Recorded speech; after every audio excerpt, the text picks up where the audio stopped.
Bueno, primero el tema que vamos a tratar en este panel es el litigio estratégico y los problemas derivados de litigar en jurisdicciones diferentes. Creo que a través de estos 6 paneles anteriores hemos tocado de alguna manera los temas relacionados con las dificultades de la judicialización, procesamiento de los casos de corrupción, o sea, de lograr justicia en los casos de gran corrupción.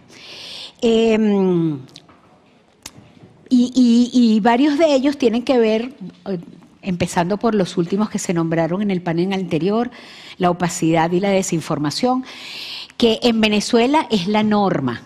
En Venezuela la transparencia no existe. En Venezuela las leyes son secretas.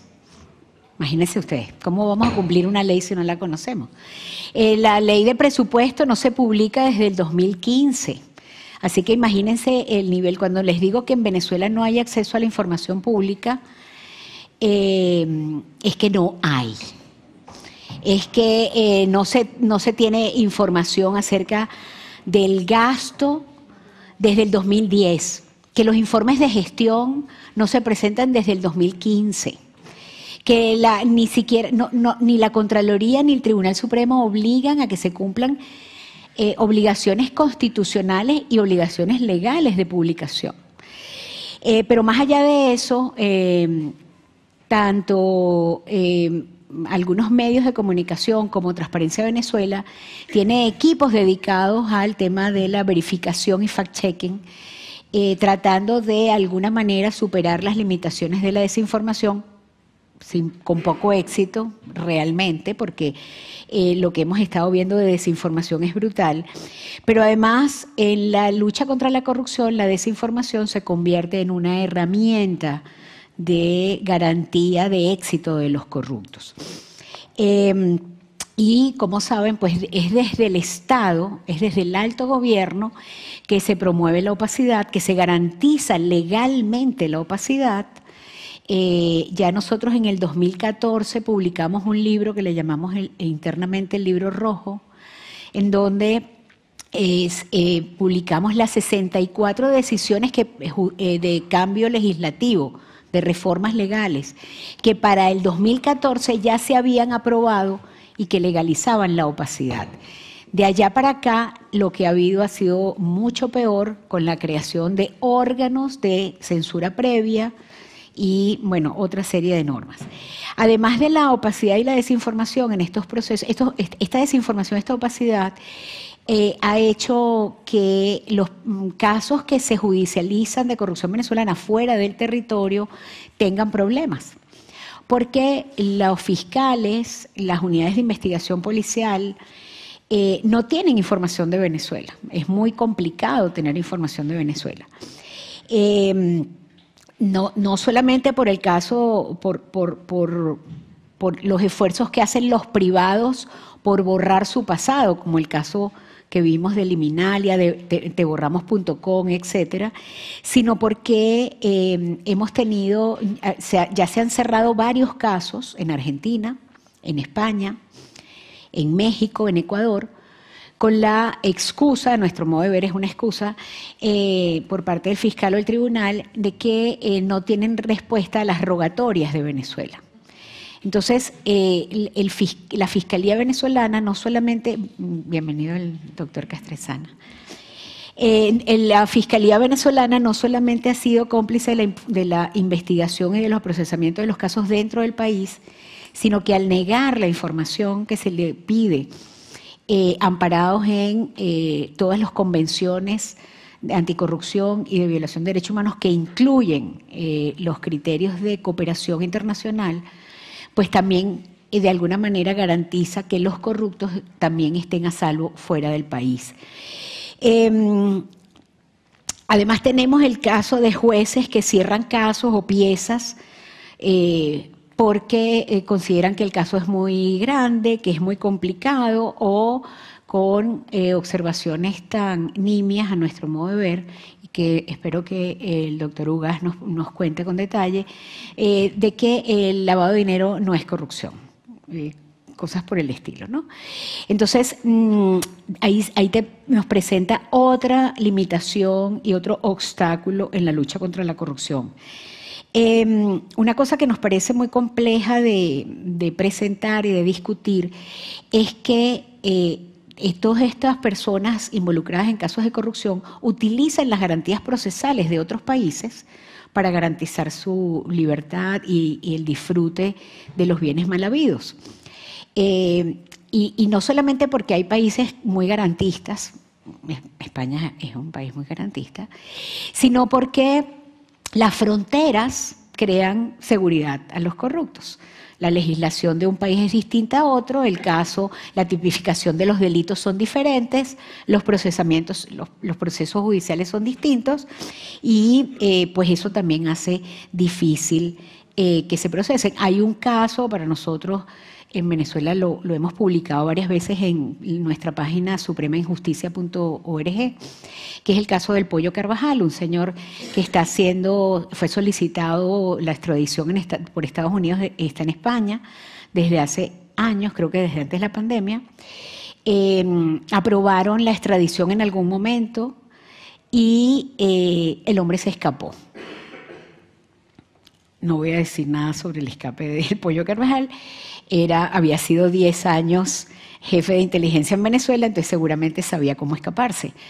Al año lo consiguieron y desde allá para acá ya han pasado, bueno, van para año y medio creo, y el hombre no hay manera de que lo extraditen para Estados Unidos porque tiene abogados muy hábiles que hasta ahora han presentado más de 15, Iván me recordará, más de 15 recursos para evitar que lo extraditen. Y en una entrevista que logró Iván a la abogada le decía que todavía tenía 15 recursos más para presentarle. O sea, a nuestro modo de ver eso es una burla a la justicia. Y estamos seguros que el Pollo Carvajal tendría mucho que decir para identificar dónde están los bienes robados en Venezuela. Otro elemento que quisiera poner en contexto antes de darle la palabra a nuestros ponentes es que cuando los casos de gran corrupción no se producen ni causan daño en un solo país. Pero, por supuesto, los sistemas de justicia tienen que limitarse a estudiar el crimen en su territorio. Y quedan pedacitos de casos, ¿no? Se van investigando el pedacito de Portugal, el pedacito de España, el pedacito de Italia, el pedacito de Suiza, Estados Unidos. Pero cuando uno ve la magnitud del caso a nivel transnacional, se da cuenta que hay otros elementos que quedan por fuera de las investigaciones porque no le corresponde específicamente a ninguno de los países, ¿no? Esas complejidades de los casos de gran corrupción creo que son elementos que tenemos que seguir discutiendo y bueno, sobre todo tienen que seguir discutiendo. No creo que sea tanto tema de cambios legales, sino de procedimientos dentro de los sistemas de justicia de cada país. Se habló mucho estos días de los facilitadores. Un tema vital, nosotros acabamos de terminar una investigación que Mayra coordinó y haciendo la búsqueda de la información, no de los 146 casos que ustedes saben hemos identificado que están en los sistemas de justicia de 26 países, sino solo de 70, porque no nos dio tiempo a más. Pero no lo vamos a terminar, ¿verdad, Mildred? No, lo vamos a terminar. Pero de los 70... ya identificamos 156 facilitadores financieros. Y de esos 156 facilitadores financieros, 123 son bancos.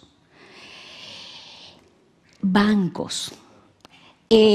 Bancos que cuando uno trata de hacer una transferencia de $1.000, no te permite hacer la transferencia, pero que mantienen y permiten que se transfieran miles de millones y no les pasa nada, ¿no?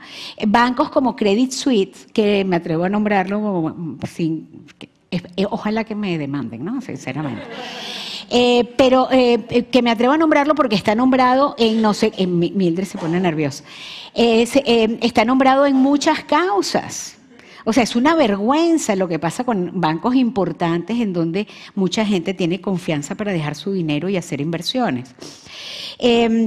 Además, el otro problema gravísimo, complicadísimo de hacer las investigaciones transnacionales es que financieramente son muy complicadas.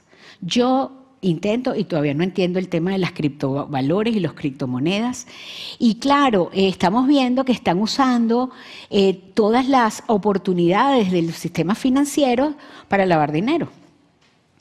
Entonces eso es otra complicación adicional, ¿no? Que además hay que entender ese proceso. Y lo otro, en relación a los manejos financieros, es que en muchas oportunidades hemos visto que casos que tienen que ver con PDVSA y con el control de cambio, que dio las grandes oportunidades en la corrupción en Venezuela, es que los abogados argumentan en los terceros países que el trabajo que hicieron de cambio de moneda o de manejo de bonos era legal en su país.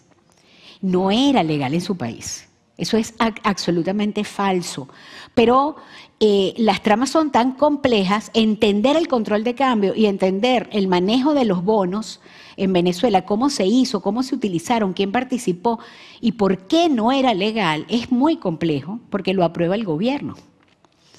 Entonces, yo quería poner todos estos temas en contexto porque le vamos a pedir a este maravilloso panel que vamos a tener ahora que, por supuesto, comenten acerca de cómo ven y cómo sufren, en el caso de los fiscales que tenemos aquí, o de las organizaciones de sociedad civil o de penalistas, las investigaciones transnacionales ante esta realidad compleja, ¿no? De personas tan poderosas que pueden comprar y contratar a los mejores bufetes del mundo, que pueden contratar a las grandes empresas de auditoría mundial, etcétera.